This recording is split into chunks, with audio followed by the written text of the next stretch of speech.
Baik, di antara perkara yang sangat penting yang membuat orang banyak terhalangi dari hidayah, yaitu karena takut dimusuhi oleh masyarakat, takut meninggalkan adat istiadat. Dan ini adalah sebab yang paling parah yang menyebabkan orang tidak dapat hidayah. Ya. Lihatlah, Allah berfirman tentang orang-orang musyrikin.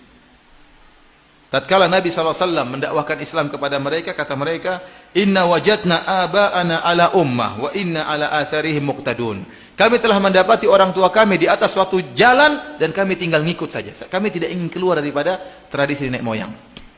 Kami tidak ingin keluar dari tradisi nenek moyang. Jadi, tradisi ini masalah yang buat seorang susah menerima kebenaran. Kenapa tidak ingin keluar dari tradisi? Kenapa kalau dia keluar dari tradisi akan dicela? Dalam ayat yang lain, wa idza qila lahum ta'alu ila ma anzalallahu ila rasul qalu hasbuna ma wajadna alaihi aba'ana. Tatkala dikatakan kepada mereka, kemarilah kepada apa yang diturunkan oleh Allah dan kepada Rasulnya, maka mereka mengatakan cukup apa yang kami dapati ayah-ayah kami. Jadi cukup ajaran ayah kami, sudah cukup nenek moyang kami. Tidak ingin merubah ajaran nenek moyang. Inilah yang menjadikan Abu Thalib tidak mau masuk Islam, karena tidak ingin keluar dari adat nenek moyang. Padahal dia telah berkata, walaqad alimtu bi anna dina Muhammadin min khairi adyanil bariyati dina, walaula al malamatu au hidharu masabbatin lawajadtani samhan bidzaka mubina. Sungguh saya telah tahu bahwasanya agamanya Muhammad adalah agama manusia yang terbaik. Kalau bukan karena takut dicela, kalau bukan karena takut dihina oleh masyarakat, kau akan dapati aku akan terima agamanya Muhammad. Waktu Rasulullah SAW mengatakan, wahai Abu Thalib, pamanku, ucapkan la ilaha illallah, aku akan bela engkau. Abu Jahal mengatakan, satu kalimat saja sudah cukup membuat Abu Thalib tidak beriman. Kata Abu Jahal, atarghabu an millati Abdul Muttalib, kau benci dengan agama nenek moyangmu? Kau benci dengan agama bapakmu? Abu Thalib tidak bisa berkutik. Kenapa? Abu Jahal mengingatkan tentang tradisi. Seakan-akan dia berkata, kau ingin keluar dari tradisi nenek moyangmu? Abu Thalib tidak mampu keluar dari tradisi nenek moyangnya. Membuat dia akhirnya meninggal dalam kondisi apa? Musyrik. Karena berpegang teguh dengan apa? Tradisi. Ini bahaya seperti ini. Sebagian orang tahu itu tradisi syirik, tetap aja dijalankan. Kenapa? Tradisi nenek moyang. Tidak mau ditinggalkan. Dia tahu tradisi ini salah, dan meninggalkan tradisi sangat susah.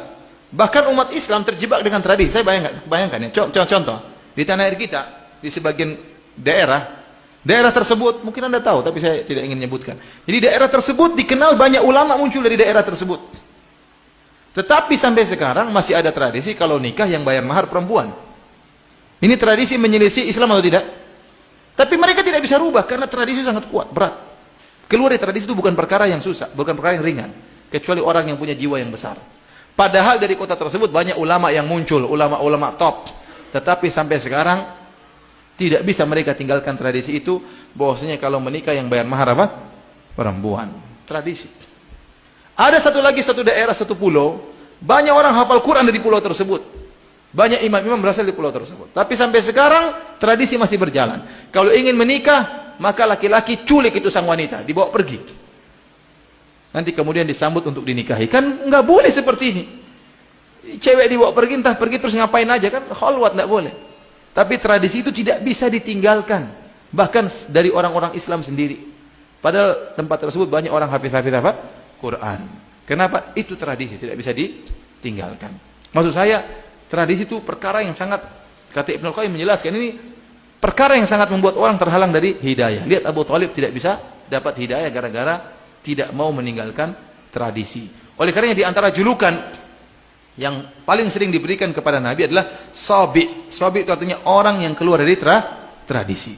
Inilah yang membuat Al-Walid ibn Al-Mughirah akhirnya tidak beriman kepada Nabi SAW. Al-Walid ibn Al-Mughirah, sebagaimana disebut dalam buku-buku tafsir seperti tafsir At-Tabari, tafsir Al-Baghawi, kemudian tafsir Ibnu Katsir. Jadi Al-Walid ibn Al-Mughirah, kata Ibnu Katsir rahimahullah, ahadu ru'asa'i Quraisy la'anahullah, salah seorang dari pemimpin besar orang Quraisy. Semoga Allah melaknatnya. Kenapa dia mati dalam kondisi musyrik dan dia diancam neraka oleh Allah Subhanahu wa taala. Ya. Ibnu Abbas bercerita, dakhala al-Walid ibn al-Mughirah ala Abi Bakar bin Abi Quhafah. Fasa'alahu anil Qur'an. Fasa'alahu anil Al-Qur'an. Suatu hari Al-Walid bin Al-Mughirah bertemu dengan Abu Bakar, kemudian Al-Walid bin Al-Mughirah bertanya tentang Al-Qur'an. Falamma akhbarahu kharaja ala Quraisyin. Tatkala Abu Bakar membacakan Al-Qur'an kepada Al-Walid bin Mughirah, maka Al-Walid bin Mughirah ini pun keluar bertemu dengan orang-orang Quraisy, dengan kaumnya. Kemudian dia berkata, "Ya ajaban lima yaqulu Ibnu Abi Kabsyah. Fa wallahi ma huwa bi syi'rin wala bi sahrin wala bi hadi minal junun." Kata dia, sungguh indah ucapan-ucapan yang dilantunkan oleh Muhammad sallallahu alaihi wasallam. Ucapan-ucapan tersebut, lantunan-lantunan tersebut itu Al-Qur'an, bukanlah perkataan orang gila, bukanlah syair, bukanlah sihir. Karena Walid bin Mughirah pintar, dia tahu ini bukan perkataan sihir, bukan perkataan orang gila, ya. Dan juga bukan perkataan penyair. Wa inna qaulahu lamin kalamillah, dan sungguhnya perkataan itu dari perkataan Allah Subhanahu wa taala. Ya.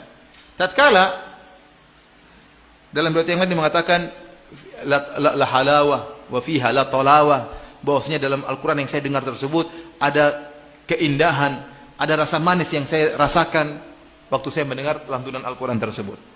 Maka pembicaraan dia ini didengar oleh Abu Jahal. Abu Jahal bilang, gawat ini. Al-Walid bin Mughirah kalau masuk Islam, orang Quraisy semua masuk apa? Islam. Gawat. Dia enggak boleh masuk Islam. Akhirnya Abu Jahal berkata, ya, jadi orang-orang Quraisy pada mengeluh. Mereka berkata, wallahi, ya, la in saba al-Walid la tasbu Quraisyun. Seandainya Al-Walid keluar dari tradisi nenek moyangnya, mereka mengatakan orang yang masuk Islam namanya sobe, yaitu orang keluar dari tradisi. Kalau Walid masuk Islam, keluar dari tradisi nenek moyangnya, maka orang Quraisy seluruhnya akan masuk Islam. Maka Abu Jahal berkata, ya, ana wallahi akfikum sya'nahu, itu urusan saya. Walid, biarkan itu urusan saya. Maka Abu Jahal pun pergi menuju Walid bin Mughirah.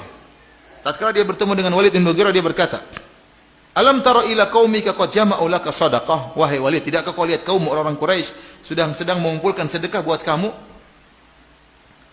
Maka Walid berkata, alastu aktsarahum malan wa walada? Bukankah saya orang yang paling banyak hartanya, paling banyak anaknya? Ngapain mereka ngumpulin sedekah buat saya? Ini Abu Jahal hanya bohong saja.